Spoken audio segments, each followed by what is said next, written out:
Potensi pertumbuhan PT Akset Indonesia Tbk masih sangat besar sejalan dengan prospektifnya bisnis perseroan. Kita akan membahas prospek bisnis dan saham ACST bersama founder LBP Institute, Luki Bayu Purnomo. Selamat pagi Mas Luki.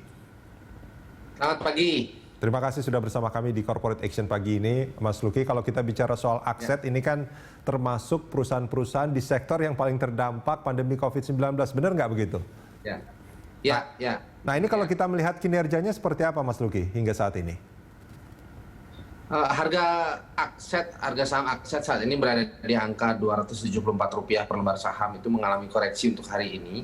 Dan ke depan itu Akset masih dapat memiliki peluang pelemahan untuk menguji level Rp250 per lembar saham. Nah, ada beberapa hal yang perlu kita perhatikan. Pertama, kalau kita lihat ruang lingkup kegiatan daripada Akset yang memidangi konstruksi, kemudian pembangunan atau building, dan komponen-komponen infrastruktur yang juga memerlukan jasa dari perusahaan ini, saya kira ke depan memang tantangannya masih cukup berat karena saat ini perubahan dari target pemerintah sendiri untuk mendorong infrastruktur sebagai salah satu sektor primadona itu mulai bergeser oleh sebab adanya sentimen COVID-19 atau pandemi ini. Nah, untuk itu Akset saya kira masih dapat dijadikan pilihan transaksi untuk jangka menengah dan panjang, tetapi tidak dianjurkan untuk jangka pendek karena memang sentimen COVID-19 ini meminta berbagai macam elemen untuk merubah atau mengatur ulang struktur, apakah itu struktur tata kelola keuangan, struktur manajemen risiko, kemudian struktur prioritas, dan sebagainya. Nah, itu yang saya lihat untuk Akset, dan harga Rp250 itu menjadi salah satu angka yang rasional oleh karena dalam beberapa hari terakhir tren pelemahan tersebut sudah dialami oleh Akset itu sendiri. Oke, kalau secara fundamental gimana Mas Luki? Secara fundamental perolehan kinerja fundamental pada periode sebelumnya itu sebenarnya memiliki koreksi atau memiliki angka yang mengalami pelemahan. Nah, untuk itu hal tersebut saya kira bukan berarti perusahaan ini tidak menarik, tetapi memang sentimen perusahaan-perusahaan sekelas Akset itu juga ikut mengalami koreksi. Nah, dengan demikian sentimen yang dialami tersebut memang menjadi sentimen yang terjadi secara makro, secara industri.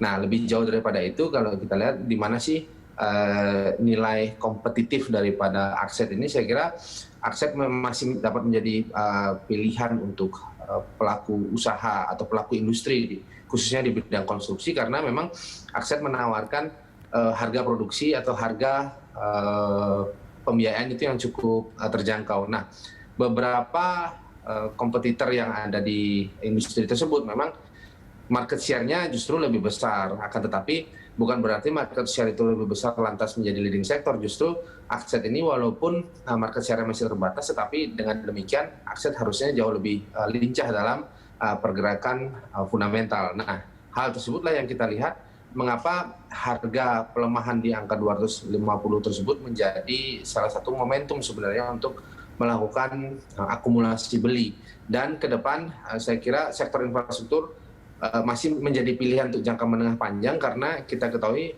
infrastruktur mau tidak mau itu juga menjadi salah satu sektor yang diharapkan dapat menyumbang PDB kita. Nah, kita ketahui saat ini angka GDP kita sedang mengalami koreksi Q3 kemarin 2020 mengalami pelemahan di minus 3,49%. Artinya cita-cita konstruksi tersebut sebenarnya terhalangi oleh adanya sentimen pandemi ini. Tetapi kalau pandemi ini saya kira sudah menjadi perhatian dan dapat dikendalikan, tentu pemerintah masih kembali ingin memperhatikan sektor yang tadinya digadang-gadang sebagai sektor yang dapat mendorong pertumbuhan GDP Indonesia. Oke, Mas Luki, tadi ini kalau saya tidak salah mendengar Anda sepertinya mengatakan bahwa mungkin jasa yang diberikan oleh Akset sebetulnya di industri ini masih cukup atraktif sebetulnya. Ya, nah artinya harga penawaran kalau kita lihat beberapa pelaku usaha di bidang yang sama itu memang sekali lagi memiliki kalau kita lihat secara industri ya memiliki harga yang dapat dikatakan jauh lebih tinggi harga penawaran dalam pelaksanaan proyek maksud saya. Ya. Nah, jauh daripada itu, kita lihat bahwa sebenarnya walaupun market share daripada Akset ini dapat dikatakan medium, tetapi dengan demikian Akset memiliki kesempatan untuk menata ulang kembali fundamentalnya agar apa? Agar memperoleh apresiasi pasar. Nah, hal tersebutlah yang kita lihat mengapa potensi harga saham Akset yang saat ini berada di angka Rp274 masih cenderung memiliki pelemahan ke angka 250, tetapi justru angka 250 itu menjadi fair value atau nilai wajar Akset untuk memperlihatkan kinerja fundamentalnya sesuai dengan referensi harga sahamnya itu sendiri, dan itu kesempatan untuk akumulasi beli. Oke, ini kalau kita bicara soal kapasitas Akset sendiri sebetulnya, ini apakah memang sebetulnya bisa saja Akset mendapatkan kontrak-kontrak baru yang jauh lebih banyak, tapi mungkin karena memang pandemi COVID-19 ini, itu memang berkurang, atau sebetulnya memang Akset sendiri yang membatasi karena masih banyak proyek-proyek yang terhambat jadwal penyelesaiannya karena pandemi, atau bagaimana? Ya, pertama dari aspek manajemen risiko, tentu perusahaan saya lihat mengelola risiko tersebut dengan cukup baik. Artinya semata-mata kita tidak hanya melihat bagaimana potensi harga sahamnya, kemudian bagaimana kinerja fundamental, tetapi dalam hal ini Akset juga melakukan satu tawaran bahwa tata kelola risiko yang mereka lakukan itu cukup baik, dan ini sebenarnya mengarah kepada good corporate governance. Nah, untuk itu Akset saya kira membatasi capex, kemudian opex, karena kita ketahui banyak pelaksanaan proyek-proyek yang mau tidak mau harus mengalami restrukturisasi. Apakah itu restrukturisasi kontrak, kemudian restrukturisasi pinjaman bunga terhadap pihak perbankan, kemudian restrukturisasi jumlah proyek dan sebagainya. Dan perusahaan-perusahaan sejenis saya kira juga mengalami hal yang sama.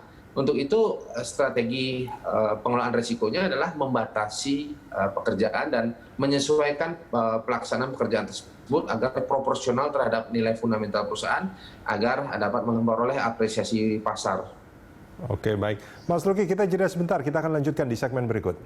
Pemirsa jangan kemana-mana, Corporate Action masih akan kembali.